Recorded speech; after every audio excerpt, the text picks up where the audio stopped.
કોઈ નાનું બાળક અગ્નિને અડવા જતું હોય, માતા પિતા બંને બેઠા હોય અને જ્યાં અડવા પહોંચતું હોય તો પિતા તો પછી દોડે, પહેલા માં દોડીને એને પકડી લે. જ્યારે નિત્ય લીલાના જીવો ભૂતલ પર પડ્યા અને યમુનાજીને તાપ થયો કે આ ભૂતલ પર પડી નિત્ય લીલાના જીવો સંસારમાં બળી રહ્યા છે, સંસાર અગ્નિમાં બળી જશે. અને એટલે ઠાકોરજી તો પછી પધાર્યા. પહેલા નેહ કારણ શ્રી યમને પ્રથમ આવી, પહેલા યમુનાજી દોડતા પધાર્યા. પ્રારંભ શબ્દ કર્યો નેહ કારણ. જો આજ શબ્દ ખેલના દિવસોના પદમાં આવે, નેહ લગ્યો મેરો શ્યામ સુંદર સો, નેહ લગ્યો મેરો શ્યામ સુંદર સો. શ્રી યમુનાજી સ્નેહ ઠાકોરજીને કરે અને નેહ ભક્તોને કરે. સ્નેહ પ્રભુ જોડે ને નેહ ભક્તો જોડે. ખેલના દિવસોમાં એ ગોપી પણ કહે છે, નેહ લગ્યો મેરો શ્યામ સુંદર સો. 40 દિવસ ખેલના શ્રી મહાપ્રભુજી પણ સંન્યાસ ગ્રહણ કરી 40 દિવસ સુધી મૌન બિરાજી અને સંન્યાસ ગ્રહણ કરીને ત્યાં બિરાજ્યા, અન્ન જલનો ત્યાગ કરી. ભાવ એ બતાવ્યો કે 40 દિવસ 40 પ્રકારના ગોપીજનોની તાપાત્મક ભક્તિનો અનુભવ શ્રી વલ્લભે કર્યો. કારણ કે આપ વિપ્રયોગાત્મક ભક્તિમાં લીન છે, તો 40 પ્રકારના ગોપીજનોનો અનુભવ શ્રી મહાપ્રભુજીએ 40 દિવસ સંન્યાસ ગ્રહણ કરીને કર્યો. અને આ 40 પદમાં શ્રી મહાપ્રભુ શ્રી યમુનાજી 40 પ્રકારના ગોપીજનોના સંયોગાત્મક અનુભવ પ્રગટ કરી રહ્યા છે. એટલે 40 પદ છે. અને 41મું તો સિરમોર ફળ રૂપા કહ્યું શ્રી યમુનાજી. કારણ કે ભક્તિના બે પ્રકાર, વિપ્રયોગાત્મક અને તાપાત્મક. આ બંને રીતે ઠાકોરજીનો સ્વાનુભાવ થાય. વિપ્રયોગ રૂપે પણ સ્વાનુભાવ થાય. એ જ ભગવદ રસનો અનુભવ વિપ્રયોગમાં પણ છે અને એ જ ભગવદ રસનો અનુભવ સંયોગમાં પણ છે. ઠાકોરજીનો તાપ પણ સંયોગાત્મક છે. બે પ્રકારે સ્વાનુભાવ. આપણે ત્યાં મૂળ 4 પ્રકાર કયા, 4 પ્રકારે ઠાકોરજી સ્વાનુભાવ કરાવે. આપણા ઘરે જે લાલન સેવામાં બિરાજે છે એ સંયોગાત્મક ધર્મ સ્વરૂપે બિરાજે છે. આપણને અનુભવ કરાવે છે. આપણે બધાએ સુખનો અનુભવ લઈએ છીએ. આપણને બધો આનંદ સેવાનો આપે છે, પણ પોતે આજ્ઞા કરતા નથી. એ ઠાકોરજી છે સાક્ષાત. ઘરે બિરાજતા પ્રભુ સાક્ષાત પ્રભુ છે, પણ સંયોગાત્મક ધર્મ સ્વરૂપે બિરાજે છે. ધર્મ સ્વરૂપ એટલે ઐશ્વર્ય, વીર્ય, યશસ્વી, જ્ઞાન, વૈરાગ્ય. આ જે ષટ ધર્મ છે એ 6 ધર્મ ઠાકોરજીની અંદર છે પ્રગટ, પણ આપણને કઈ આજ્ઞા કરતા નથી. તો આ સંયોગાત્મક ધર્મ સ્વરૂપની આપણે ઘરમાં સેવા કરીએ છીએ. એ સેવા કરતા કરતા કોઈ એક ક્ષણે શ્રી મહાપ્રભુજીની કૃપા થાય અને ઠાકોરજી ધર્મી સ્વરૂપે પ્રગટ થઈને અનુભવ કરાવે. અનુભવ કરાવે પોતે જે બોલે, આ આપણી ઇન્દ્રિયોથી ઠાકોરજીનો અનુભવ થાય એ ફલરૂપા છે. અનુભવ તો આ જ ઇન્દ્રિયોથી કરવાનો છે.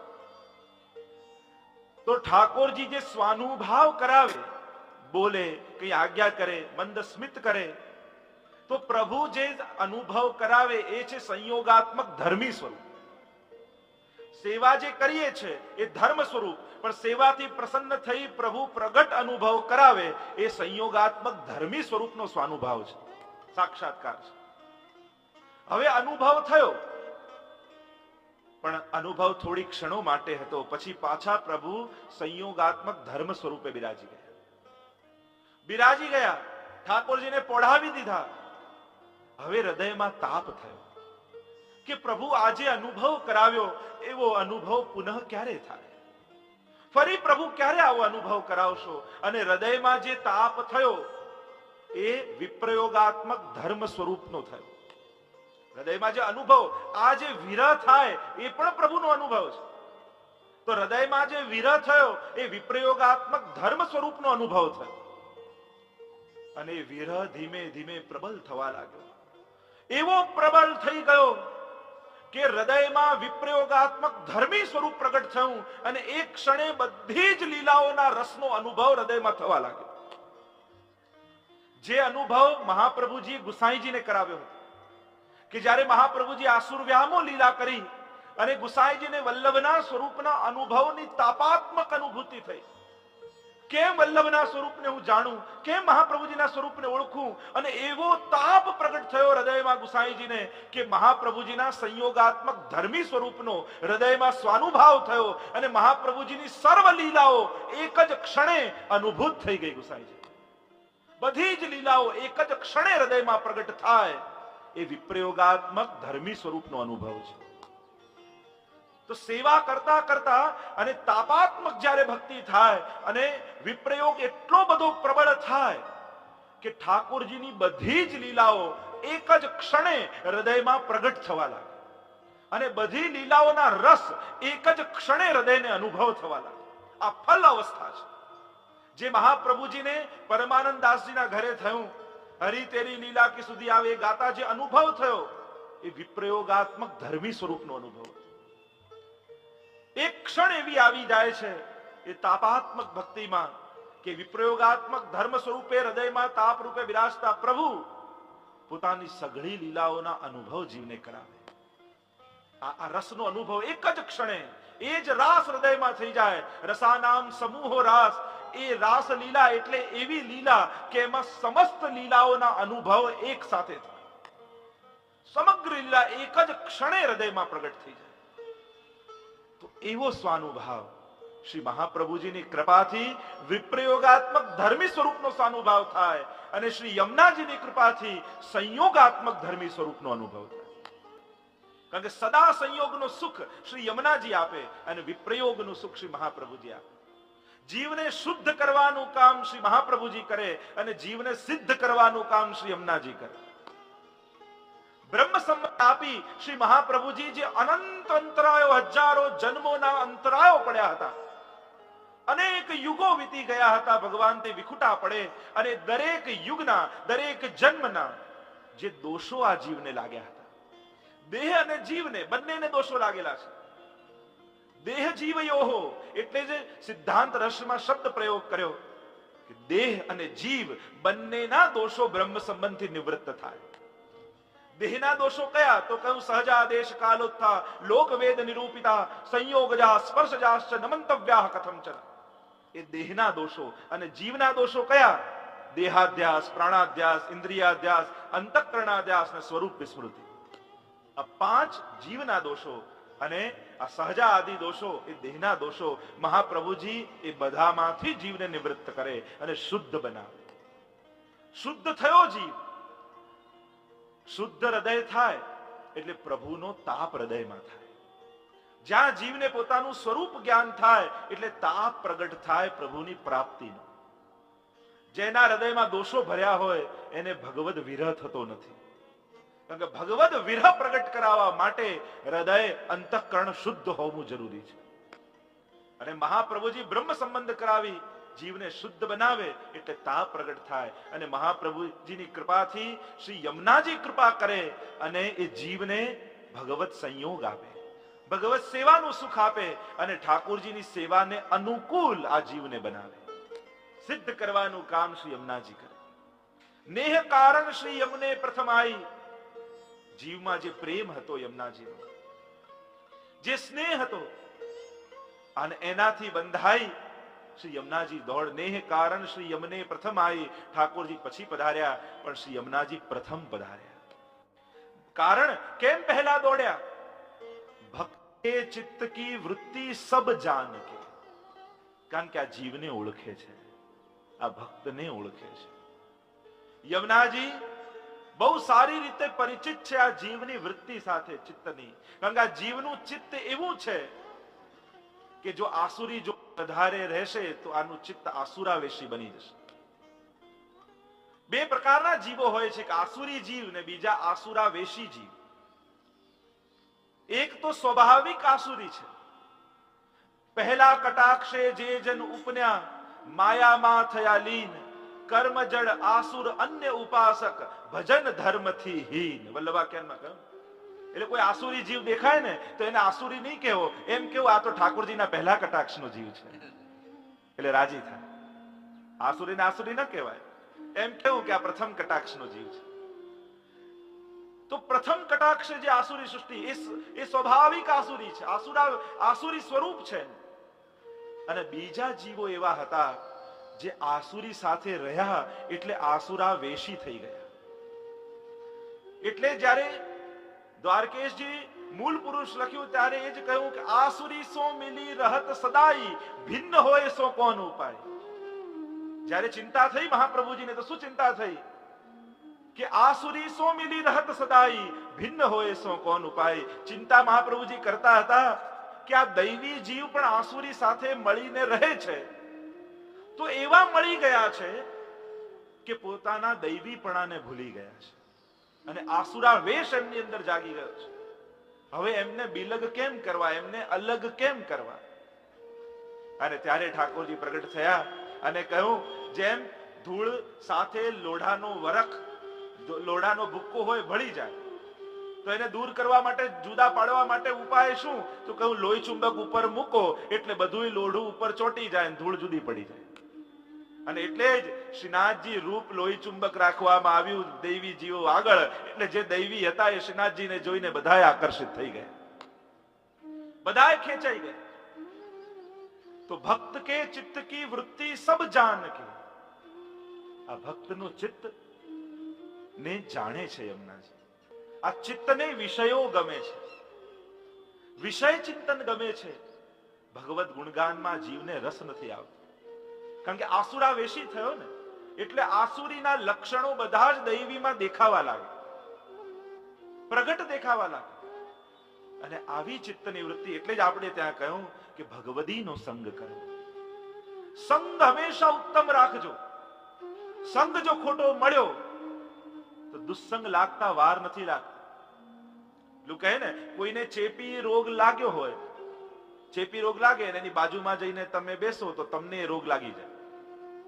કોઈને ચેપી રોગ લાગ્યો હોય અને એની પાસે જઈને તમે થોડી વાર બેસો તો એ ચેપી રોગ તમને લાગી જાય. પણ કોઈ પહેલવાનની બાજુમાં બેસો તો તમે પહેલવાન ન થઈ જાઓ.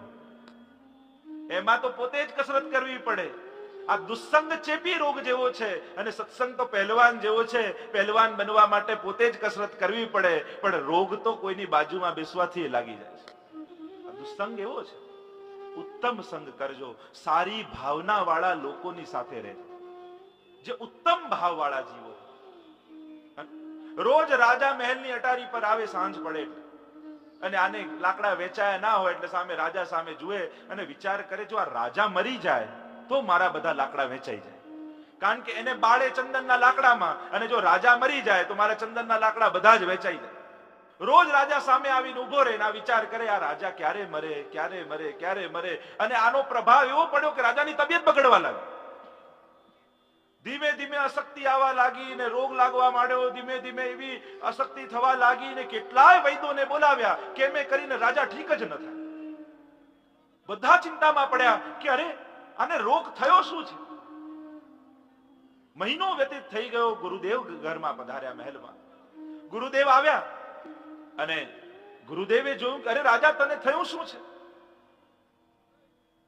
રાજા કહે કે કોઈને ખબર પડતી નથી કે આ શું રોગ છે. ગુરુ કહે કે હું શોધી લઉં. મહેલનો ચક્કર મને મારવા દે.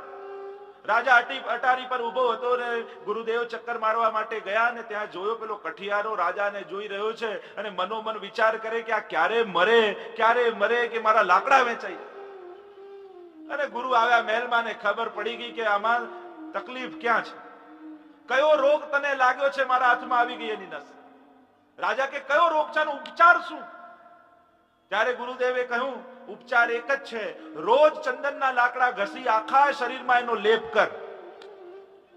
અને રાજાને થયું કે સારા ચંદનના લાકડા લેવા ક્યાં જવા, જોયું તો સામે જ પેલો વેચવા બેઠો છે.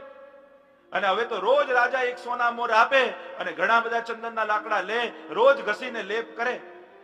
4-5 દિવસ થયા ને પેલો કઠિયારો તો રાજી થઈ ગયો. અરે આ રાજા ભગવાન કરે કે આનું આયુષ્ય એટલું લાંબુ થાય, કારણ કે રોજ આ સોના મોર મળે છે અને મારું જિંદગી સફળ થઈ ગઈ, સુખી સુખી થઈ ગયો. અને હવે તો રાજા બહાર આવે એટલે રોજ વિચાર કરે, પ્રભુ આને લાંબુ આયુષ્ય આપજો, લાંબુ આયુષ્ય આપજો. અને રાજાનો બધોય રોગ મટી ગયો. તકલીફ હતી સામે દુર્ભાવનાની. સંગ એવો રાખજો કે ઉત્તમ ભાવના વાળા જીવો, જે સારું વિચારતા. જીવનમાં સત્કર્મ સહેલો છે પણ સદવિચાર અઘરો છે. સત્કાર્ય કરી આવીએ છીએ, પણ સારા વિચાર આવવા દુર્લભ છે. આ કલિયુગમાં સદવિચાર દુર્લભ છે. તો એવો સંગ કરજો જે ઉત્તમ ભાવના વાળા જીવો. ચિત્ત કે વૃત્તિ સબ જાન કે તાતે અતિ જુ ધાઈ, તહાતે અતિ જુ ધાઈ. અને એટલે દોડતા આવ્યા છે. યમુનાજી ધીમે ધીમે નથી આવ્યા, ભાગ્યા છે. કલિંદગીરી મસ્તક ઉપર પ્રવાહ પડ્યો અને પ્રવાહ વહ્યો. શ્રી યમુનાજીમાં બે પ્રવાહ છે, એક કાલિંદીજીનો અને એક યમુનાજી. આ કાલિંદીજી સૂર્યપુત્રી છે, પણ ભૌતિક સૂર્યના પુત્રી છે.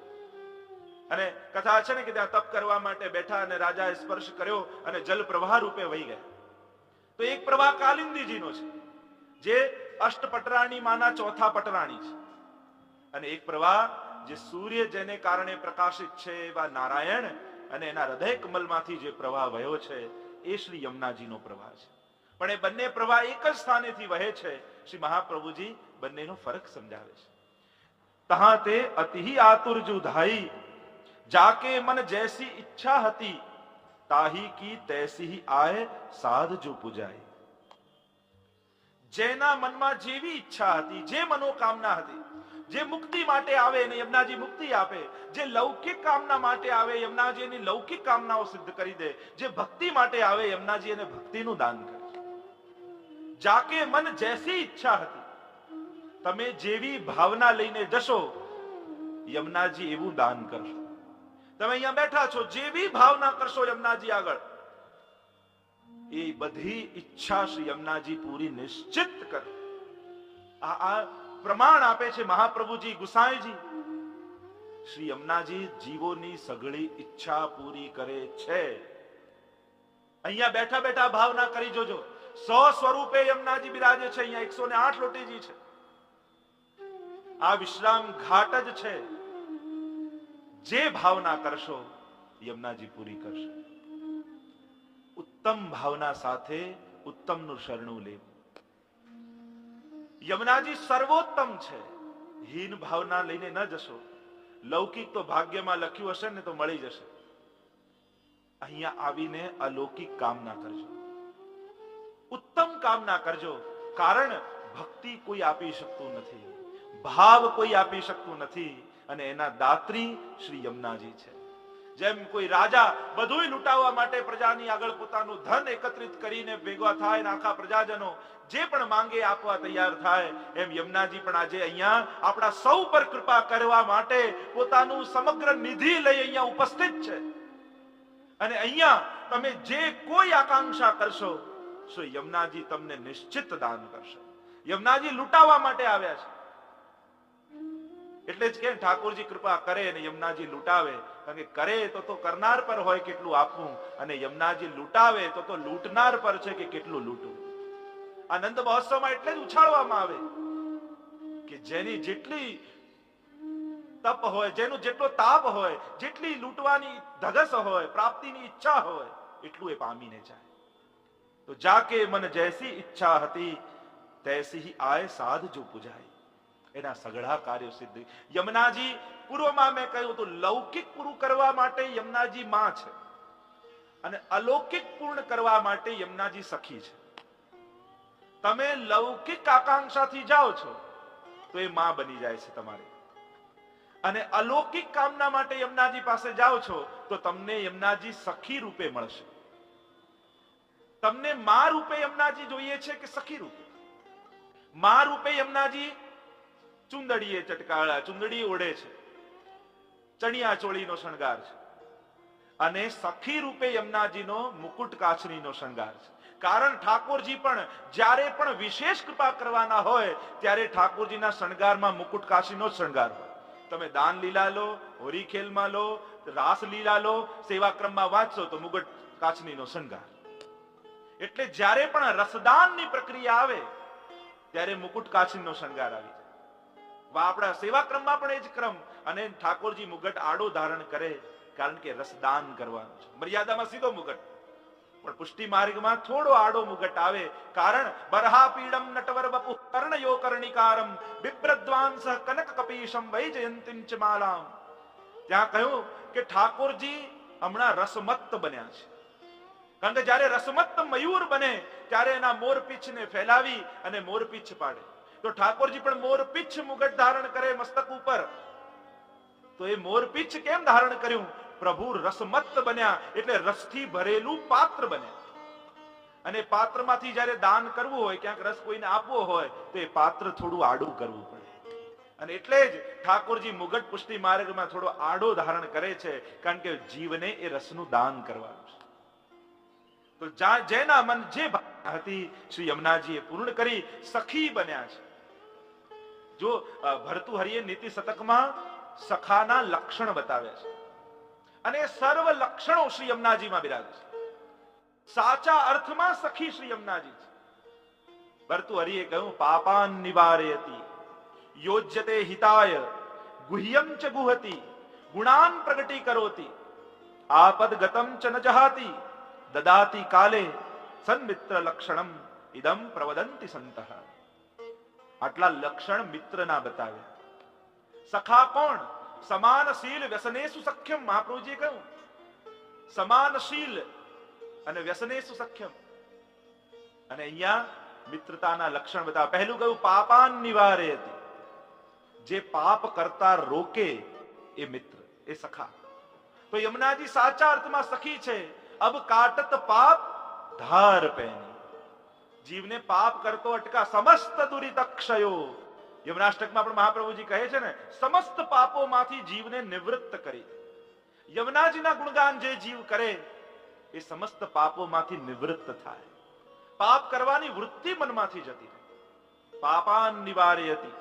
બીજું યોજ્યતે હિતાય, કલ્યાણકારી કાર્યમાં જોડે, ઉત્તમ કાર્યમાં જોડે, જેમાં જીવનું કલ્યાણ હોય એ સખા. અને એટલે યમુનાજી માટે કહ્યું જાય મિલવત બ્રજ બધુ સમાજે.